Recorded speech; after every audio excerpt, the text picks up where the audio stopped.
Muerto Fernando VII el 29 de septiembre de 1833, asume la regencia apoyada por los liberales María Cristina de Borbón como reina gobernadora en nombre de su hija Isabel II, que contando 3 años de edad es nombrada princesa de Asturias.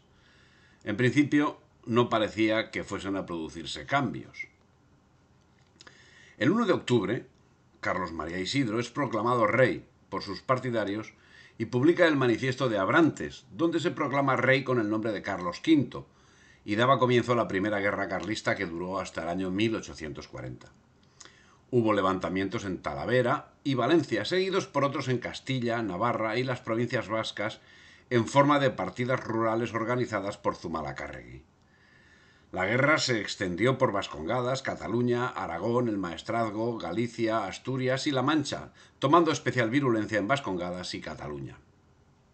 En el Manifiesto de Abrantes proclamaba el pretendiente: no ambiciono el trono, estoy lejos de codiciar bienes caducos, pero la religión, la observancia y cumplimiento de la ley fundamental de sucesión y la singular obligación de defender los derechos imprescindibles de mis hijos me esfuerzan a sostener y defender la corona de España del violento despojo que de ella me ha causado una sanción tan ilegal como destructora de la ley que legítimamente y sin alteración debe ser perpetuada. Como respuesta, el 4 de octubre de 1833 se publica el Manifiesto de la Reina, en el que exponía su voluntad de contentar a carlistas y a liberales. Y es que si el carlismo era el sentimiento popular, el liberalismo moderado era la fórmula apoyada por la burguesía periférica y por los hombres de negocios que empezaban a tener en Madrid cierta importancia. La inclinación de la corte hacia el bando moderado liberal no solo representó una actitud de defensa de los derechos sucesorios de la recién nacida princesa Isabel, sino una tendencia de la burocracia fernandina a orillar el violento choque que se presentía entre exaltados y carlistas. Y el manifiesto de María Cristina afirmaba lo siguiente: tengo la más íntima satisfacción de que sea un deber para mí conservar intacto el depósito de la autoridad real que se me ha confinado. Yo mantendré religiosamente la forma y las leyes fundamentales de la monarquía sin admitir innovaciones peligrosas, aunque halagüeñas en su principio, probadas ya sobradamente por nuestra desgracia. La mejor forma de gobierno para el país es aquella a que está acostumbrado.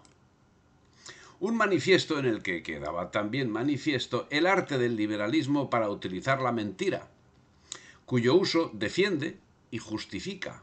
Por ejemplo, a la hora de realizar una campaña electoral o a la hora de utilizar una propaganda engañosa también en otros ámbitos no necesariamente políticos. Un uso de la mentira que no tiene rubor en proclamar, por ejemplo, John Knox, quien asegura: en contra de nuestros malditos oponentes, todos los medios están justificados. Mentira, traición, manipulación de las leyes, aunque sean contradictorias. Un uso de la mentira que evidentemente siempre se realiza en beneficio propio. Algo que les es reprochado incluso por el comunismo, que no en este caso sino en otros relata alarmado las matanzas llevadas a cabo por los liberales, a quienes acaba no reprochando la barbaridad en sí, sino que ésta esté llevada a cabo no por odio, sino por mero cálculo. En 1840 dio fin la primera guerra carlista, pero con ello no acabarían los problemas del Estado liberal, sino que por el contrario se recrudecieron. A partir del 1 de septiembre de 1840 estallaron revueltas por toda España en las que se formaron juntas revolucionarias. La primera en constituirse fue la de Madrid, encabezada por el propio ayuntamiento en defensa de la Constitución de 1837 y en demanda de un nuevo gobierno. Ante esta situación, la regente ordenó al general Espartero que reprimiera la rebelión, algo a lo que se negó Espartero, que acabó constituyendo un nuevo gobierno de carácter progresista que acogía las demandas relativas a la suspensión de la ley de ayuntamientos y la disolución de las Cortes, y que comportaba la renuncia de María Cristina a la regencia, algo que tendría lugar el 12 de octubre de 1840.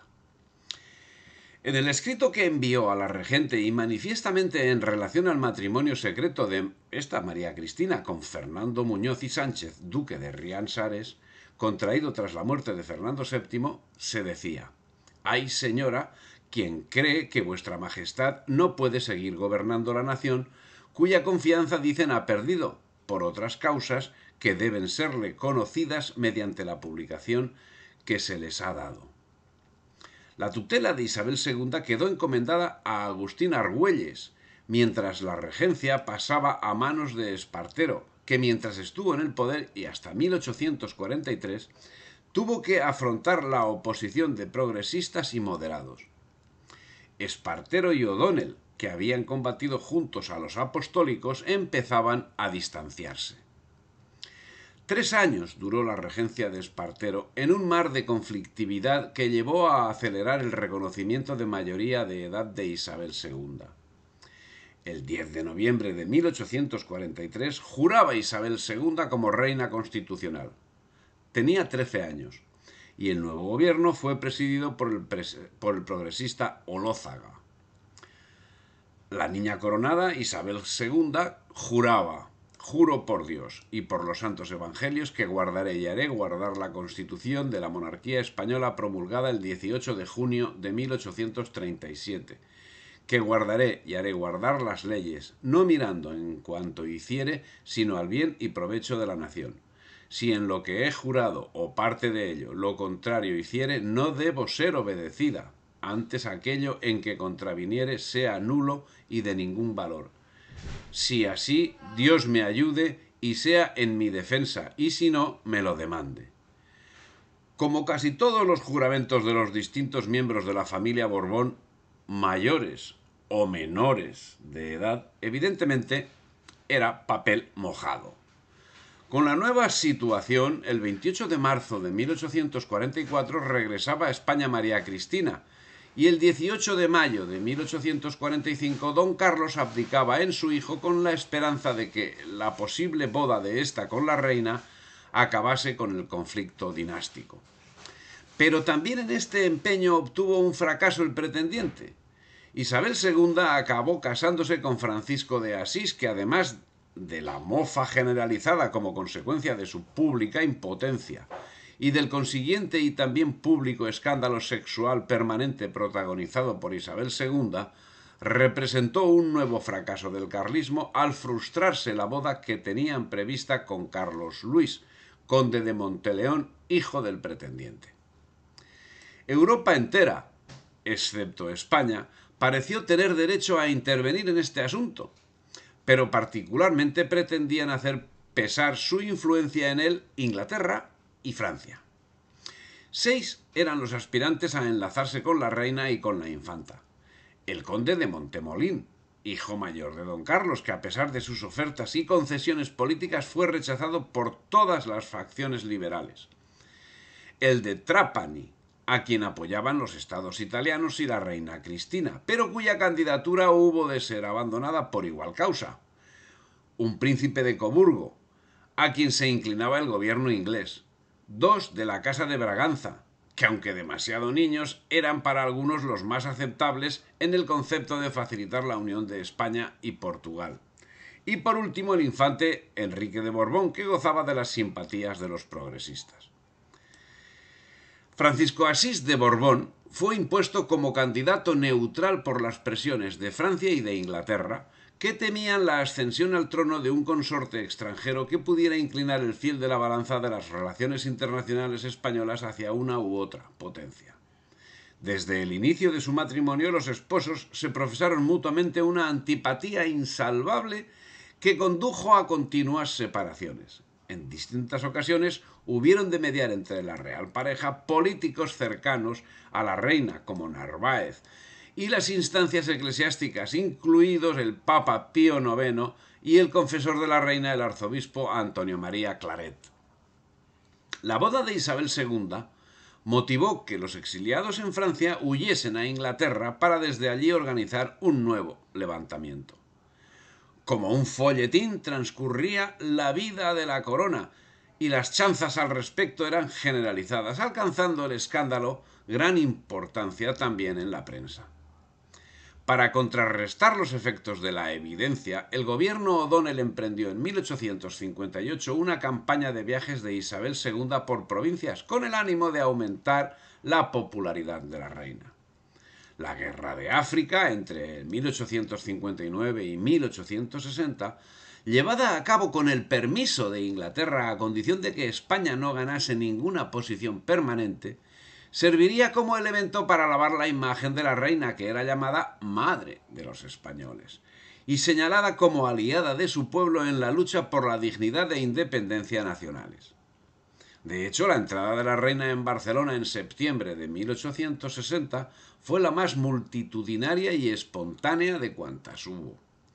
Pero el teatro que significó la Guerra de África solo sirvió para repartir títulos nobiliarios, y el prestigio de Isabel II nuevamente cayó a la alcantarilla de la que ella misma era producto y crisol, por lo que el gobierno de Narváez promovió en 1867 un movimiento de adhesión a la reina ante la campaña de progresistas y demócratas contra el trono, que sirvió de poco. Y ya que el repudio a los Borbones se convirtió en una seña de identidad de los revolucionarios del 68. En esta situación proliferaron los folletos sobre la vida privada de Isabel II, casi todos con las mismas anécdotas como los de Rafael Gómez, Memorias secretas de Isabel de Borbón por un testigo ocular, y el de Eusebio Pereda, la carta de un rústico español a Isabel II, o los anónimos Vida privada de Isabel y de Borbón, la llave de oro del padre Claret, obispo y confesor, Impartibus Infidelium, y una colección de insultos homofóbicos titulada Misterio de Paquita. Todos estos folletos estaban repletos de anécdotas de dudosa veracidad, pero que encajaban con la imagen de la reina del furor uterino, el despilfarro, la crueldad, la beatería y el latrocinio. Incluso la obesidad se mostró como una prueba del vicio y la dejadez, pero también para contraponerla a la imagen de un pueblo hambriento. La idea era que las costumbres privadas inmorales de la reina condicionaban sus decisiones públicas, por lo que se rodeó de una corte de interesados y consentidores. Los republicanos les definían como hombres faltos de patriotismo, de ciencia de gobierno y sensatez. Esto hundió la educación, la ciencia, la economía, el progreso y la libertad. Los republicanos señalaban a 4 favoritos como instrumentos de los partidos de la corrupción y de la inmoralidad: a Enrique Puigdemont, supuesto padre de Alfonso XII, a Tirso Obregón y Miguel Tenorio, presuntamente a sueldo de los partidos unionista y moderado, a Carlos Marforí, sobrino de Narváez. A este último Blasco Ibáñez lo definía como a una especie de chulo endiosado, poseedor de ocultas prendas que enloquecían a la reina. La conducta inmoral alcanzaba al rey consorte, al que los republicanos relacionaban con Meneses. El escritor Manuel Villalba Hervás se burlaba diciendo: para que nuestros lectores nos entiendan mejor, don Francisco era a Meneses lo que doña Isabel a Tenorio. En fin, todas estas circunstancias, crisis política, social y económica, coadyuvaron a un pronunciamiento militar el 17 de septiembre del 68 en Cádiz, conocido como la Gloriosa. El almirante Juan Bautista Topete sublevó la armada y Prim se puso al frente de la rebelión, a la que se unieron Serrano y Dulce. Todos eran liberales y monárquicos, y su unidad de acción fue posible porque O'Donnell había fallecido en el 67 y Narváez también en el 68. El día siguiente, Topete emitió una proclama en Cádiz que fue el conocido como Manifiesto de España con Honra, que se iniciaba declarando la desobediencia al gobierno y manifestando su resolución de no deponer las armas hasta que la nación recupere su soberanía, y denunciaba la corrupción generalizada, administración, prensa, enseñanza, etc., al tiempo que hacía una llamada a las armas señalando que contaba con el apoyo de los liberales y de Europa. Firmaban la proclama el Duque de la Torre, Juan Prim, Domingo Dulce, Francisco Serrano, Ramón Mombillas, Rafael Primo de Rivera, Antonio Caballero de Rodas y Juan Topete, todos pertenecientes a los partidos unionista de O'Donnell, y progresista, enfrentado con los moderados. Le seguiría la proclama de la Junta Provisional Revolucionaria de Sevilla del 20 de septiembre, en la que se marcaron como objetivos el sufragio universal, la libertad absoluta de imprenta, la proclamación de la libertad de enseñanza, culto, tráfico e industria, la abolición de la pena de muerte, la seguridad individual y la inviolabilidad del domicilio, la abolición de la Constitución bastarda que nos venía rigiendo, la abolición de las quintas, abolición de los derechos de puertas y consumos, la convocatoria de cortes constituyentes. Como consecuencia de toda esta situación, y tras la batalla de Alcolea, la llamada Revolución Gloriosa dio paso al sexenio revolucionario y significó la caída de Isabel II, que debió exiliarse a Francia, donde murió después de haber cedido los derechos a su hijo el príncipe Alfonso, creándose una regencia de la que sería titular el general Serrano. Un mes más tarde, el 19 de octubre, Álvarez Lorenzana, ministro de Estado, en el manifiesto a los agentes diplomáticos, dejaba bien marcado el carácter de sometimiento a los intereses foráneos que adornaban la gloriosa.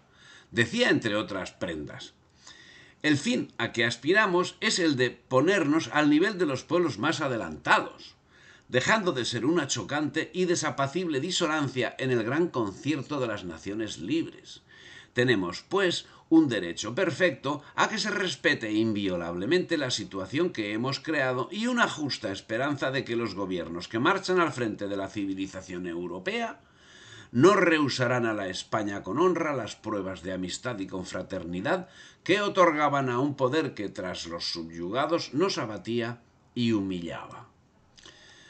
Como un hecho organizado por ellos mismos, Inglaterra y Francia tomaron favorablemente la nueva situación de España. El teatro necesitaba una trama que pudiese entusiasmar a la víctima, por lo que pareció darse alas a la anhelada Unión Ibérica, y en Portugal se difundió la siguiente proclama: la unión de España y Portugal es necesaria a la felicidad de ambos países. Gritemos con todas nuestras fuerzas: ¡viva la Unión Ibérica! ¡Viva don Luis I, soberano de los dos países unidos!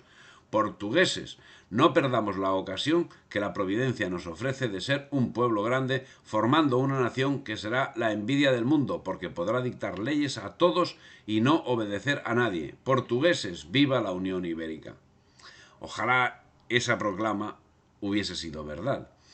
Pero los servidores de los intereses al servicio de las ideas liberales y de Inglaterra divulgaban en la prensa ideas radicalmente contrarias. No era la Unión Ibérica precisamente lo que buscaban los precursores de la gloriosa.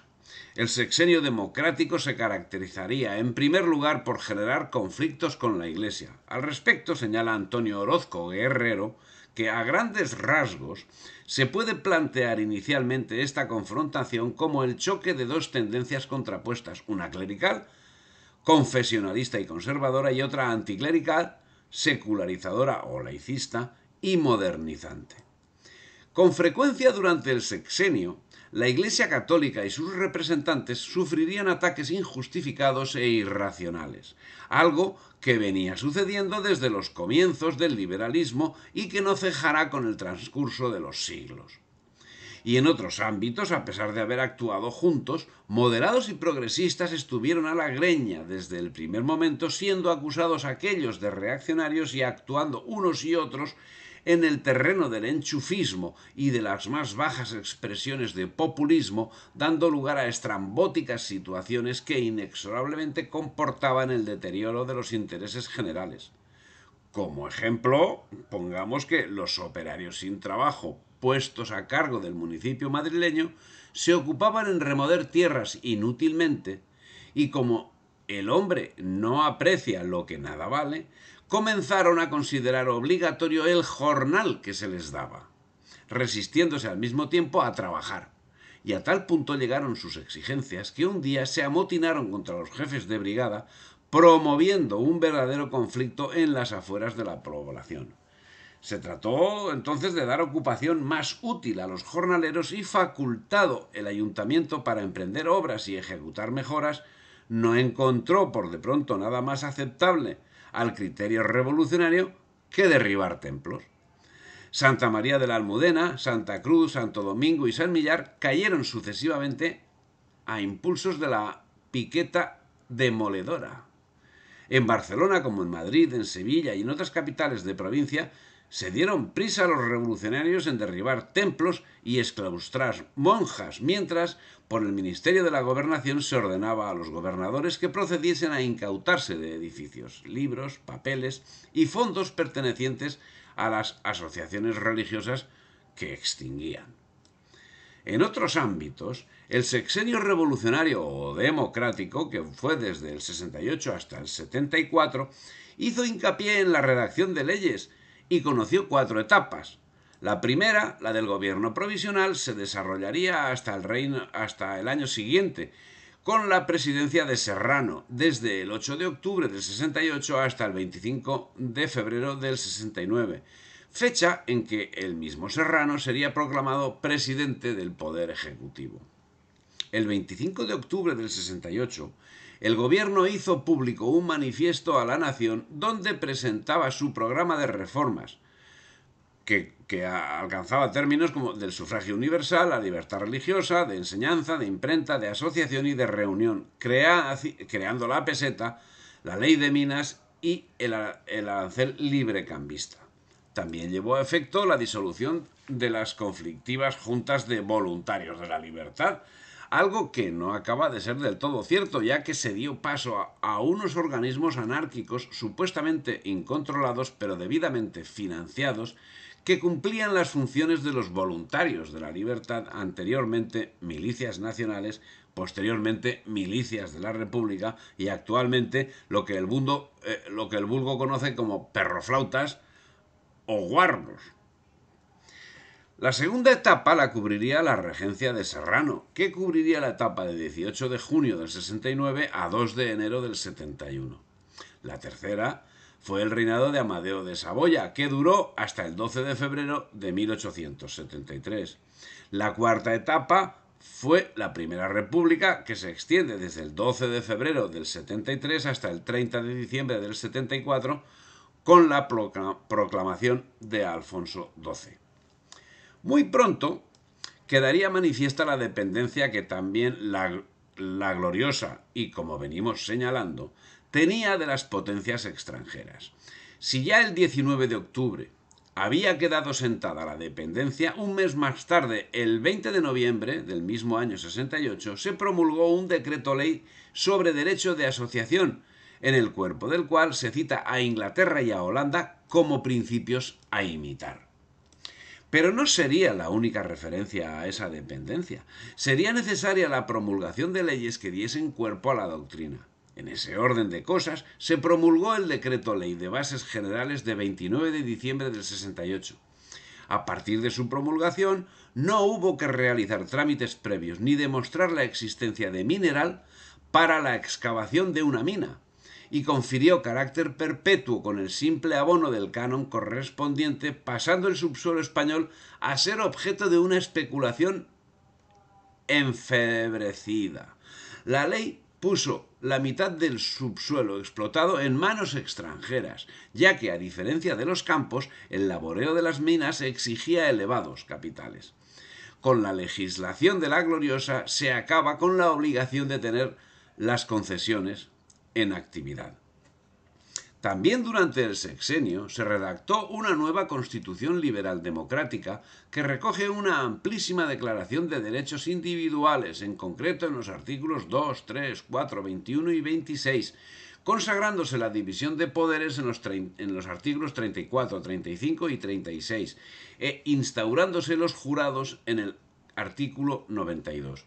Una constitución que desde el primer momento fue repudiada por los carlistas, por los republicanos y por amplios sectores sin determinar. A partir de este momento, la libertad de asociación posibilitaría la creación de la Asociación Internacional de Trabajadores, que tendría especial significación en el desarrollo de los conflictos del año 1873. Los acontecimientos se sucedían de forma frenética. Del 15 al 18 de enero del 69 se celebraron elecciones a Cortes Constituyentes con sufragio universal masculino. Prim y Serrano se presentaron a las elecciones al frente de la coalición formada por el Partido Progresista acaudillado por Prim, como sucesor de Espartero, la Unión Liberal acaudillada por Serrano y la fracción del Partido Demócrata no incompatible con la monarquía. También se presentaron los republicanos, pero ahora escindidos en dos, los republicanos unitarios o moderados y los federales o radicales. Dentro de los federales existían grandes diferencias. Los moderados, encabezados por Salmerón y Castelar, apostaban por una república federal de unidad estatal basada en el modelo francés, mientras que los intransigentes entendían la república federal organizada desde las bases a través de la creación de juntas revolucionarias que vertebrarían el país formando cantones federados entre ellos. Entre una y otra opción más extremas se situaba una apuesta intermedia. Este último grupo proponía una república respaldada en una constitución federal que permitiera la organización del Estado en cantones semejantes a los sistemas de organización del Estado de los Estados Unidos y de Suiza. Es de resaltar que Francisco Pi y Margall encabezaba este grupo. Los monárquicos, dirigidos por Cánovas, se denominaron alfonsinos desde 1870, cuando Isabel II abdicó en su hijo Alfonso. También concurrían los carlistas. Con una gran abstención y un escandaloso fraude electoral, los progresistas obtuvieron la mayoría simple. Las Cortes se constituyeron el 22 de febrero con la siguiente composición: progresistas 159, unionistas 69, republicanos federales 69, demócratas 20, carlistas 18, isabelinos 14 y republicanos unitarios 2. En resumen, todos, menos los carlistas, liberales. Las elecciones habían sido convocadas por el gobierno provisional surgido de la Gloriosa y, como queda reflejado, fueron ganadas por los monárquicos y no contentaron a los republicanos, ni a los carlistas, ni al movimiento obrero, ni a la derecha. A partir del 11 de febrero del 69, las sesiones de las Cortes Constituyentes dieron lugar al planteamiento de nuevos modelos de Estado, mientras se dedicaban a buscar un nuevo rey, para cuyo puesto fue postulado contra su voluntad Espartero. También se barajó coronar a Antonio de Orleans, cuñado de Isabel II, al hijo de Isabel II, el futuro Alfonso XII, a Fernando de Sajonia-Coburgo, al príncipe Leopoldo de Hohenzollern. Finalmente el elegido sería Amadeo de Saboya, grado 33 de la masonería. La opción de conseguir la unión de España y Portugal, que se barajó en el momento, aparentando acoger el sentimiento popular, fue finalmente desechada al haber rechazado el ofrecimiento del príncipe Fernando, en cuya renuncia no andaba muy lejos la diplomacia británica. Todas las vilezas del liberalismo se dieron cita en las Cortes, que no tuvieron nada que envidiar a las que conocemos en el siglo XXI. El 19 de mayo, Pi Margall hizo la defensa de la República al tiempo que justificaba la monarquía británica, afirmando que en Inglaterra no hay partidos enemigos de la libertad, no hay inglés que crea posible limitar los derechos individuales, no hay uno que no se sintiese humillado si viese coartada o violada una de sus libertades. Inglaterra está muy bien, en España no. Con estas premisas, el 1 de junio del 69 se redactaba la nueva Constitución. Pero la monarquía parlamentaria seguía en manos de los monárquicos, que se dedicaban a encontrar un nuevo rey para España. Pero los candidatos la rechazaban como una patata caliente, motivo por el cual, y dada la popularidad que había llegado a alcanzar Espartero, fue considerado idóneo para ceñir la corona, debiendo reconocerle cierto grado de prudencia al candidato que consideró inoportuna la propuesta. Por su parte, el duque de Montpensier, que había tomado parte significativa en los preparativos de la Revolución, reclamó a Prim el trono de España para sí, con el título de Antonio I, pero fue desestimado por quien se convertiría en el alma de la Restauración, que argumentó el veto formal de Napoleón III. Algo tendría que ver el hecho de, siendo capitán general del ejército, no haberse incorporado, como fue requerido, a la columna de Serrano, que posteriormente alcanzaría la victoria en el puente de Alcolea en el 68. El 18 de junio del 69, a pesar de la oposición republicana, fue nombrado regente Francisco Serrano Domínguez, capitán general y duque de la Torre, título de nobleza concedido por Isabel II en el 62, y que hasta el momento había sido el jefe del gabinete. Una de las funciones del gobierno sería encontrar nuevo rey. A estas alturas el Partido Republicano se señalaba como el más importante, reforzándose por el hecho de las infructuosas gestiones para dotar a España de rey. Finalmente, aceptaría el cargo Amadeo de Saboya, que subiría al trono el 2 de enero del 71, quien, según Francisco Pi Margall, desconocía de España la historia, la lengua, las instituciones, las costumbres, los partidos, los hombres, y no podía, por sus talentos, suplir tan grave falta. Su elección fue decidida por las Cortes el 16 de octubre de 1870. Amadeo de Saboya, que era el candidato de Prim, ganó la votación por 191 votos de un total de 334. La llegada de Amadeo al trono dio lugar a un motivo más de tensión entre la Iglesia Católica Española y el Estado. Para el episcopado era el hijo del rey excomulgado que había tomado Roma y encarcelado al Papa. Antes de ocupar el trono, el rey escribió al Papa poniéndose bajo su protección espiritual, pero Pío IX no se la dio y se limitó a prevenirle de los peligros de la Revolución Española.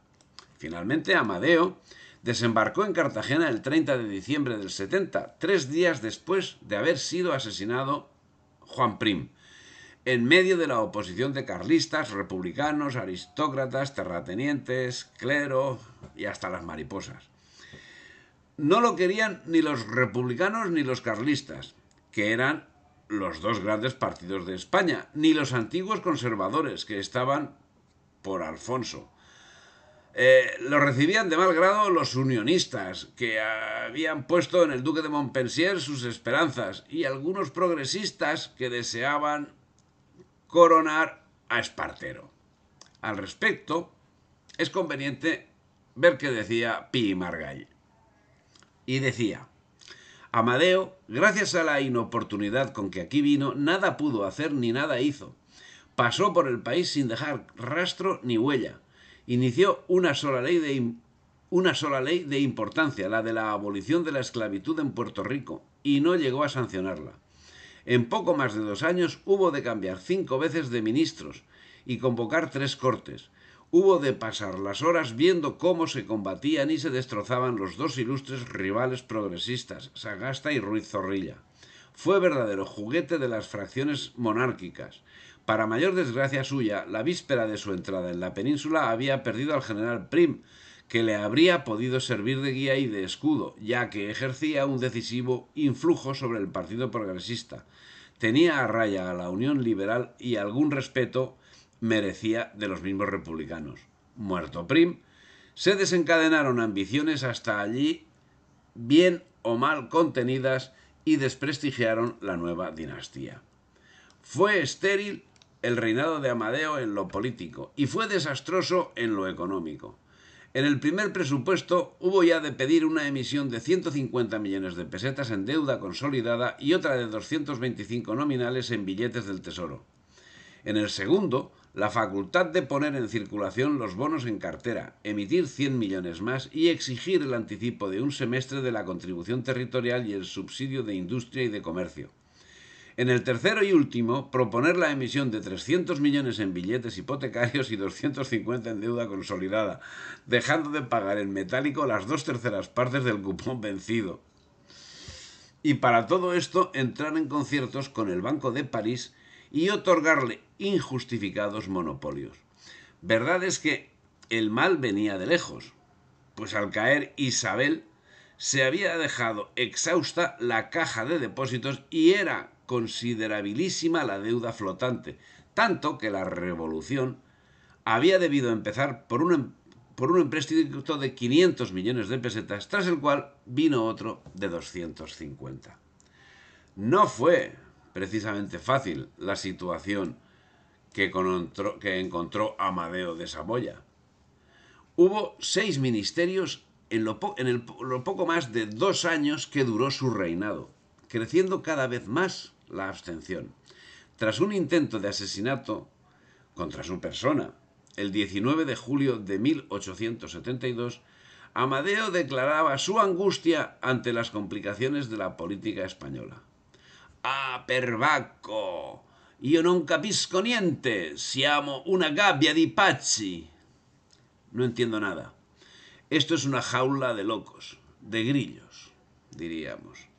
La situación no parecía mejorar, debido al estallido de la Tercera Guerra Carlista y el recrudecimiento de la Guerra de los 10 años en Cuba. Además, al empezar 1873, la coalición gubernamental, presa de fuertes fricciones entre los partidos que la conformaban, se separó definitivamente, presentándose por separado a las elecciones. Mientras, Alfonso, el hijo de Isabel II, estaba en una academia militar austriaca a la que le llevó su madre, en la que se formaba junto a los futuros príncipes austriacos. Cánovas le trasladó en 1874 a la Academia de Sandhurst, desde donde escribió el manifiesto de Sandhurst, en el que Alfonso prometía que si llegaba a ser rey, establecería un gobierno plenamente constitucional y sin ningún tipo de represalias. El motivo del cambio de academia estaba en que la Academia Austriaca impartía la ideología absolutista y esto ya no interesaba, por lo que le llevó a la Academia Inglesa, justamente inglesa, junto a los príncipes ingleses que tenían como modelo político el turno de partidos, la política británica, y esto era justo lo que pretendía Cánovas. En fin, si te ha gustado el vídeo, dale me gusta, comparte y suscríbete al canal.